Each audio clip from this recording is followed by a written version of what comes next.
De animales a dioses. Introducción.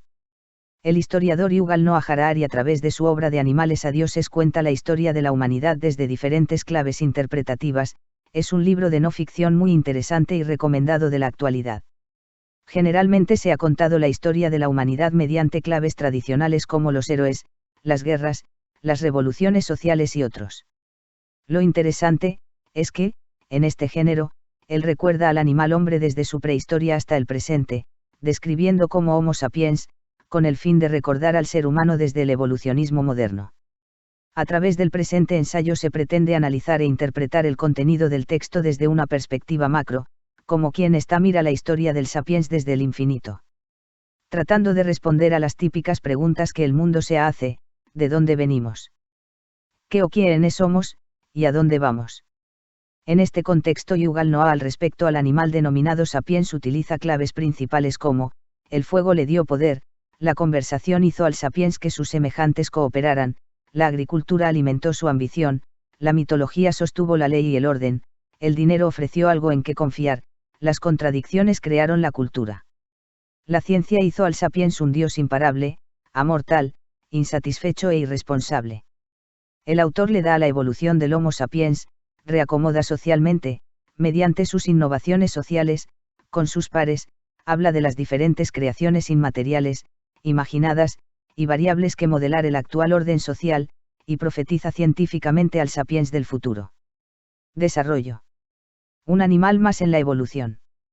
Según el Noah, 2014, establece 3 momentos críticos o revoluciones: la revolución cognitiva del Paleolítico tardío hace 60 o 70.000 años, la revolución agraria del Neolítico hace 12.000 años y la revolución científica, en estos últimos 500 años, que da paso a la modernidad, implicando con la revolución industrial, el capitalismo o la modernidad.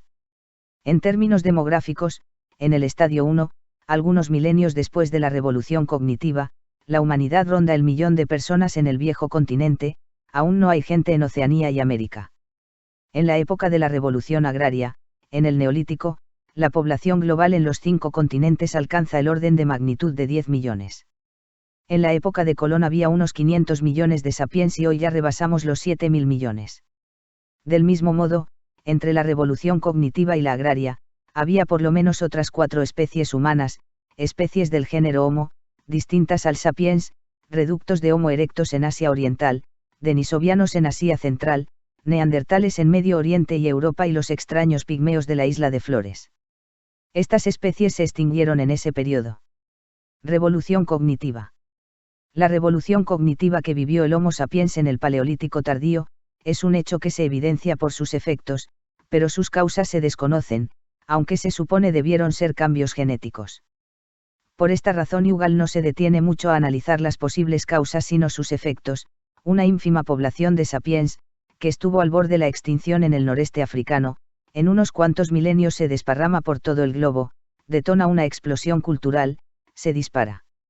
Demográficamente, extingue a las otras especies humanas y a la mitad de la megafauna existente, sobre todo al irrumpir en Oceanía y América, y, finalmente, se consolida en la cima de la cadena alimentaria como el más extraordinario depredador. Una gesta verdaderamente épica y letal. Alrededor de esta epopeya vital, el autor baraja diversas hipótesis, para luego pintarnos el panorama de una sociedad paleolítica opulenta, con una dieta diversa y saludable, pocas enfermedades y mucho tiempo libre, aunque desde luego no todo era todo fácil, pues la vida rústica es dura. El caso judicial de la culpabilidad del Homo sapiens en tales extinciones no se ha cerrado, pero los indicios apuntan a su condena. La idea central de esta primera parte es la siguiente: la revolución cognitiva es lingüística y social. La revolución agraria. Después de un cambio climático que trajo tiempos más cálidos, en el lapso que va entre 11.000 años aproximadamente antes del presente y 4.000 años aproximadamente, los seres humanos domesticaron diversos animales herbívoros y plantas en por lo menos 10 epicentros independientes en Asia Meridional, África subsahariana, Nueva Guinea y las Américas, y desde allí se diseminó la agricultura y la ganadería por muchos territorios. Primeramente, se había dado la domesticación del lobo en Europa hace unos 30.000 años. El autor deja en claro que el uso agropecuario del suelo, hasta hace unos 600 años, no pasaba del 2% de la superficie del planeta Tierra o 14% de la parte terrestre, esto es, 11 millones de kilómetros cuadrados, tiempos en el que el trigo domesticó al animal humano. La revolución agraria se considera que fue el mayor fraude de la historia. Pues, la agricultura-ganadería no obedeció a un plan consciente de largo plazo, pero sí fue el producto de una sucesión de decisiones graduales de algunos grupos humanos en un plazo relativamente corto. Cada paso era visto como una mejora o ventaja, por ejemplo, para asegurar y facilitar el abastecimiento de alimentos. Hace 10.000 años había entre 5 y 8 millones de cazadores-recolectores nómadas. Hace 2.000 años solo quedaban de 1 a 2 millones de cazadores-recolectores, pero ya había 250 millones de agricultores ganaderos en el mundo. Actualmente hay 300 millones de toneladas de humanos y 700 millones de toneladas de animales domésticos, mientras que los animales salvajes terrestres a duras penas alcanzan una biomasa de 100 millones de toneladas. Ahora bien, las sociedades agrarias dieron paso a organizaciones sociales más complejas y jerarquizadas con una nueva concepción del tiempo, mejores tecnologías y basadas en órdenes imaginados tales como tecnologías sociales, instituciones, religiones, sistemas políticos de mayor alcance y dimensión. La unificación de la humanidad. En la tercera parte del texto, se refiere al periodo histórico de la Antigüedad y la Edad Media sin necesidad de seguir una secuencia cronológica, donde se hace comparaciones sincrónicas interesantes utilizando un enfoque analítico. El historiador defiende la idea de la historia humana como un proceso contingente e impredecible en contraste con la más tradicional visión hegeliano-marxista de otrora, de tipo determinista. Al igual que en el caso de genética e historia, se considera que las fuerzas geográficas, biológicas y económicas crean limitaciones. Para el autor, fue en el primer milenio antes de nuestra era que arraigó la idea de un orden universal. El primer orden universal fue económico, el orden monetario.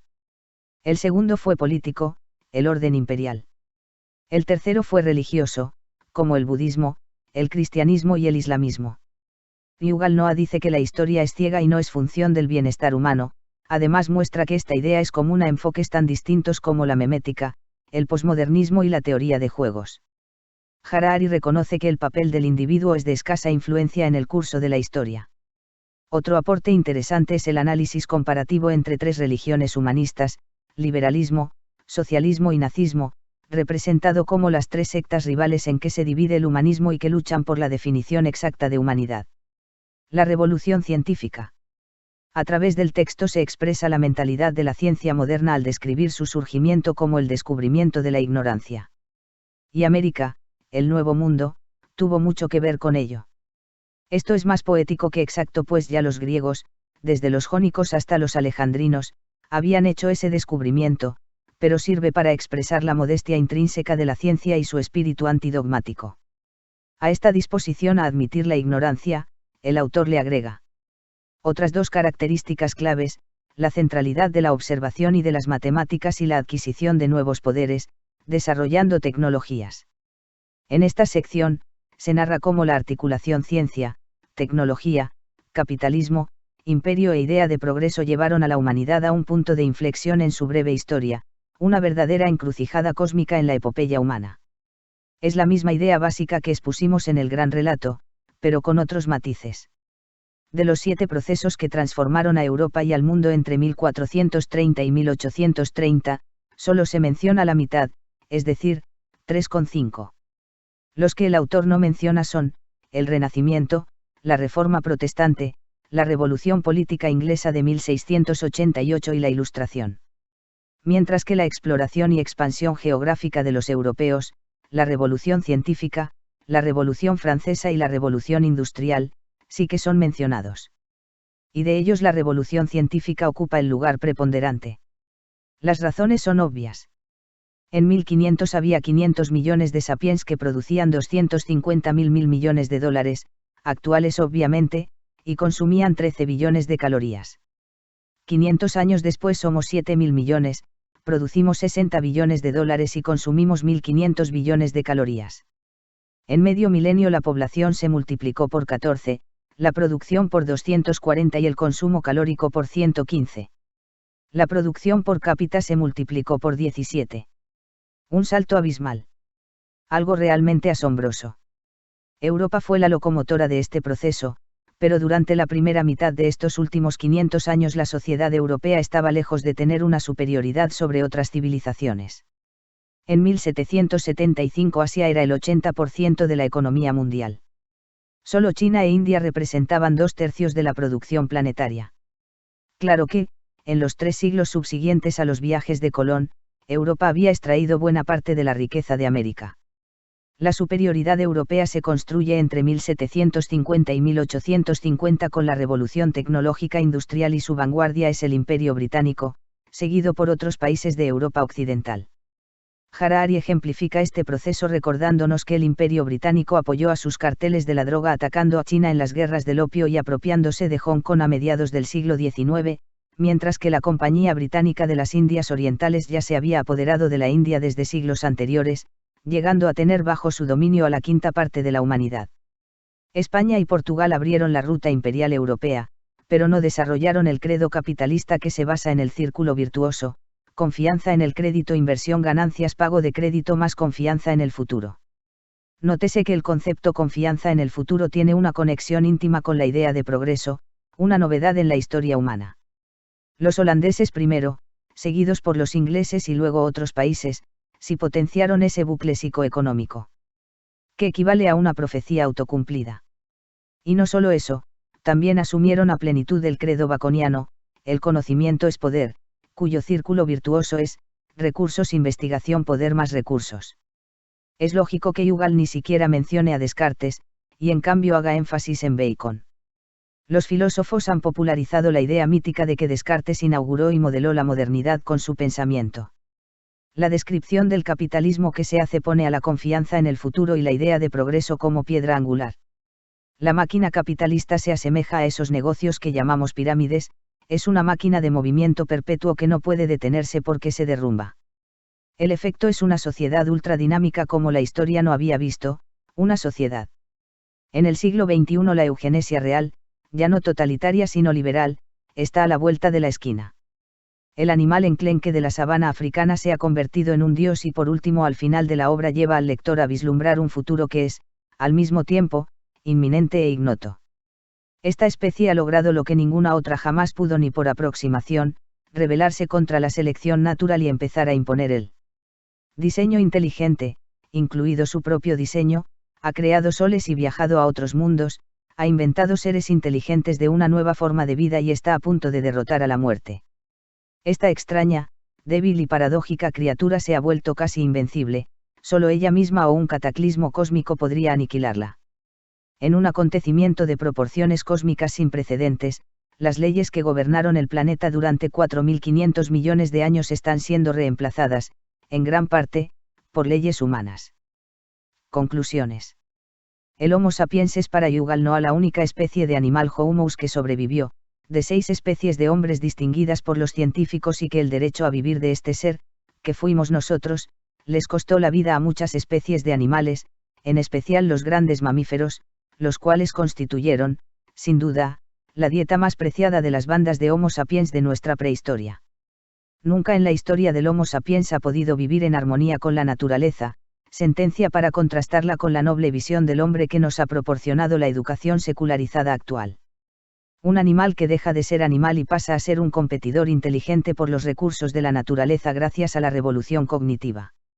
La revolución agrícola es la capacidad de mantener más gente viva en peores condiciones. El orden social y sus diferentes piezas inmateriales que lo componen son producto de la imaginación del sapiens. Una sociedad basada en las jerarquías, sistemas de castas y estratificaciones parecidas a la de los sapiens, son producto de su imaginación, constructos imaginados.